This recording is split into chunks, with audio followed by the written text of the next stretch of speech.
Bismillahirrahmanirrahim. Assalamualaikum warahmatullahi wabarakatuh. Alhamdulillahirabbil alamin. Wassalatu wassalamu ala asrofil anbiya'i wal mursalin Sayyidina wa maulana Muhammadin wa ala alihi washabihi ajma'in. Amma ba'd. Yang kami muliakan para Syekh Al-Azhar, guru-guru kami. Yang kami hormati para panitia dan para pemirsa dimanapun kalian berada. Perkenalkan, nama saya Abdurrahim, tingkat 3 Fakultas Usuluddin, asal kekeluargaan KMKM dan alma mater Himahram. Anak-anak main sama Kak Seto. Kak Seto hebat, tak pernah kalah. Capek penat bikin pidato, menang didapat, alhamdulillah. Sebelum itu saya mau tanya dulu. Boleh apa enggak saya nanya? Apakah kalian cinta pada Nabi Muhammad SAW? Apakah kalian cinta pada baginda Nabi Muhammad SAW?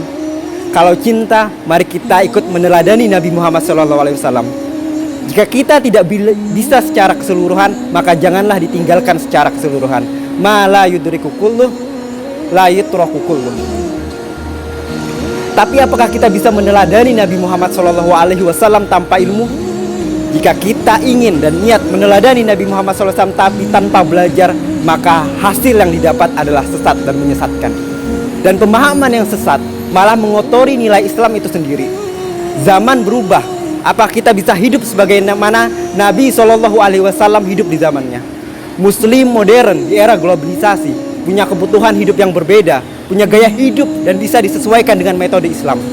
Kita tidak bisa hidup dengan cara hidup Nabi Muhammad SAW, tapi dengan metode Nabi Muhammad SAW yang bisa dikolaborasikan bersama di setiap zaman. Kalau kita berusaha untuk tetap menerapkan cara fikir yang salah, akhirnya malah menjadi contoh buruk dan menodai Islam. Zaman berubah dan Islam tidak sama sekali menolak perubahan. Jangan sampai ada orang yang mengatakan, saya tidak mau naik pesawat karena saya tidak tahu cara naik pesawat. Nabi Muhammad naik pesawat menggunakan tuntunan dan teladan Nabi, karena Nabi tidak pernah naik pesawat. Ataupun batasan pendidikan terhadap perempuan dengan dalil bahwa pendidikan perempuan zaman sekarang penuh siasat setan, seperti kasus Malala Yousafzai yang terjadi di Pakistan. Pada tahun 2008 Taliban menguasai timur laut Pakistan. Setelah itu agenda mereka yaitu no television, no film, no school for girls. 2009 seorang gadis Pakistan berusia 11 tahun bernama Malala Yousafzai tetap masuk sekolah dan menulis secara online dengan seperti ini. Beraninya Taliban merampas hak saya untuk mendapat pendidikan.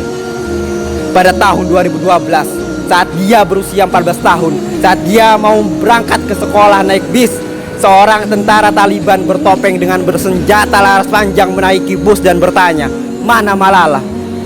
Katakan atau ku tembak semua orang di sini." Malala menunjuk dirinya, lalu pria itu menunjuk dirinya, "Saya Malala." Pria itu mendekatinya dan menembak di kepalanya di hadapan semua orang. Untungnya Malala berhasil selamat dan tetap mengkampanyekan suara hingga didengar dunia. Dia berhasil mendapat Nobel Perdamaian di usia 17 tahun. Pertanyaannya adalah, atas dasar apa Taliban melarang wanita sekolah? Apakah atas dasar pemahaman mereka tentang perempuan Islam di zaman Nabi? Kalau nggak ada perempuan yang sekolah, berarti bidan harus laki-laki semua dong. Untuk itu, meneladani Nabi Muhammad SAW itu butuh guru.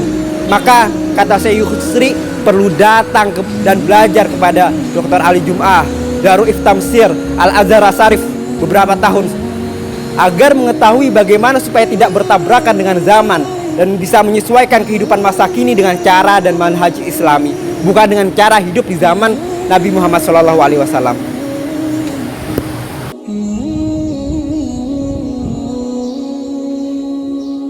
Wahai teman-teman yang saya cintai, sangat berbeda dengan kebaikan umum yang sudah kita pahami bersama dan kita teladani dari Nabi Muhammad SAW.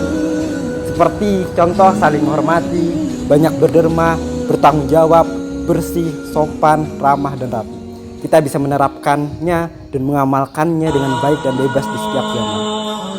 Berbeda dengan perbuatan Nabi SAW yang harus dilihat dari konteks dan situasi hukum setempat, juga berkaitan dengan nyawa dan harga diri seseorang. Maka butuh kejelasan dan fatwa dari seorang mufti yang benar seperti Syekh Ali Jum'ah Jika tidak, maka akan salah artikan. Kita tidak bisa mengartikannya sendiri. Seperti contoh, apakah boleh memerangi orang yang melintasi orang sholat ketika dia tetap melintas walau sudah dicegah?